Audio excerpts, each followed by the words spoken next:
Hello guys, so welcome to my YouTube channel JMX King Moto, and this time meron tayo ditong motorcycle handguard na ikakabit natin kay Domingo. Pero syempre bago yun, ipapakita ko sa inyo kung paano ba to ina-assemble. So dito sa ating harapan makikita nyo naman meron tayong hindi pa assemble at meron din tayong assembled na.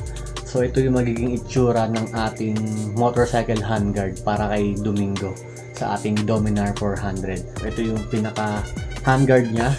Sa loob meron siyang metal brace na kasama.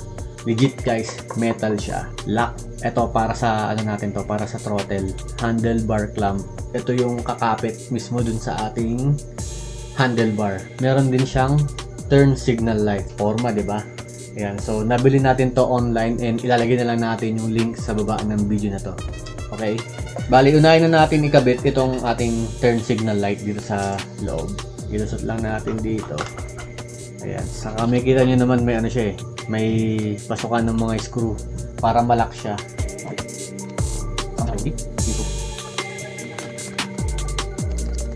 Then guys, bago nyo ikabit yung pangatlong screw dito sa taas, kailangan na natin ikabit mismo itong metal brace niya sa loob.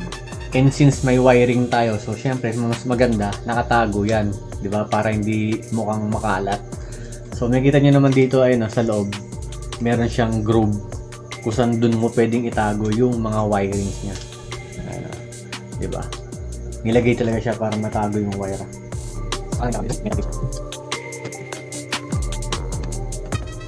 Yan guys, naitago na natin yung wire, 'di ba? Hindi siya makalat tingnan. So ngayon, ilalak na natin siya. So meron na tong kasamang pang-lock doon sa metal bracing niya.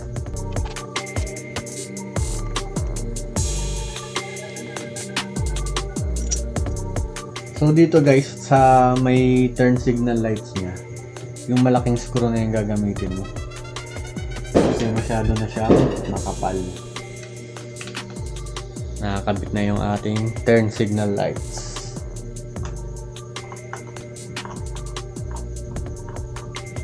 Okay, so next natin yung pang-lock mismo sa throttle. So dito natin siya ikakabit mismo sa side na to.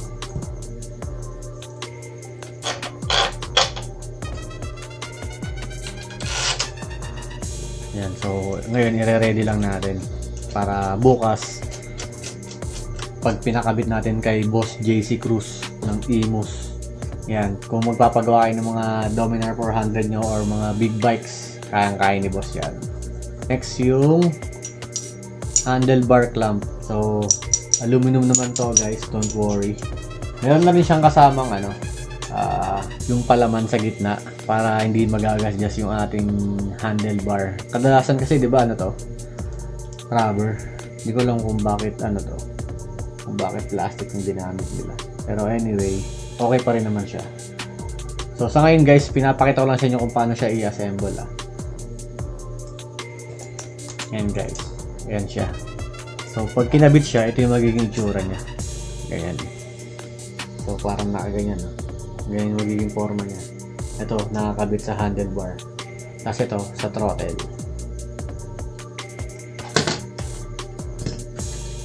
Okay guys. Okay na. Assemble na natin left and right. Yeah. Forma, di ba? Pero may problema tayo. Meron kasing kasamang ganito na hindi ko alam kung saan ikakabit. Pero bahala na si Boss JC dyan.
Okay mga paps, so testing na natin tong ating kinabit na motorcycle handguard and yung ating TDD auxiliary light.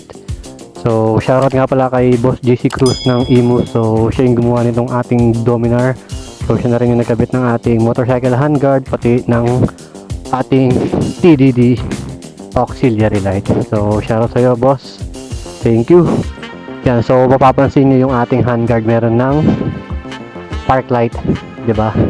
May napansin lang ako dito sa kabilang sa kanan, medyo pinkish yung kulay niya, di ko alam kung bakit, parang naghalo ata yung white saka yung dilaw. Pero dito sa kaliwa, normal lang siya, white. So ganyan lang siya pag naka-standby lang. So try natin yung left and right signal light niya. Left, okay. Itong style ng ilaw niya is running siya. Then sa kabila,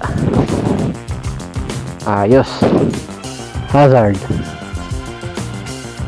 So pinasabay na rin natin yung ating hazard dito sa motorcycle handguard niya. Grabe, suabe. Okay, next try naman natin yung ating auxiliary light. Unahin natin yung low beam. So pag low beam nito guys, yan, dilaw siya. Pero pag naka high beam, kulay puti. Yan.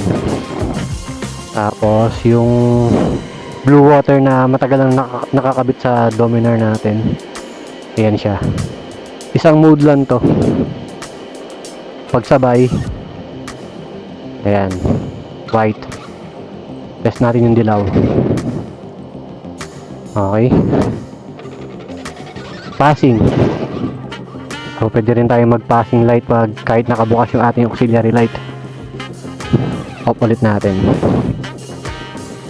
So pag ganito naman, pag nag-passing tayo, yan, sabay siya umiilaw. Yung sa TDD natin na kinabit, dilaw yung umaano sa kanya, humahalo yung dilaw. Ayos, di ba? Actually yun lang yung mood nung ating TDD auxiliary light. Try natin pag umaandar. Passing. Low beam. Low beam. Yan, sabay natin yung blue water sa ibaba. High beam. Okay, liwanag. Hazard.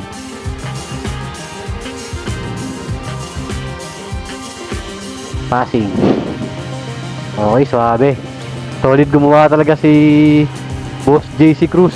Shoutout sa'yo, boss.